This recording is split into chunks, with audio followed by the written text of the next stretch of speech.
Hi guys, welcome to How to Solutions YouTube channel. In today's video, I'm going to show you how you can see restricted on Messenger. Before getting into this video, must subscribe to our YouTube channel and click on the bell icon.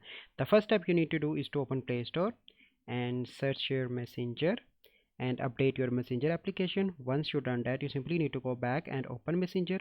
Once you open Messenger, you simply need to restrict someone. So I'm going to restrict this person by clicking on the icon in the top right, and here you need to scroll and click on restrict, and then you need to click on restrict.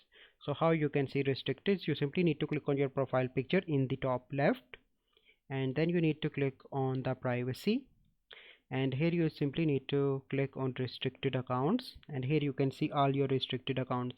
So this is a process by which you can see your restricted accounts on Messenger. I hope you find this video helpful. If you find this video helpful, must like this video, subscribe to our YouTube channel for future videos. We'll see you in the next video.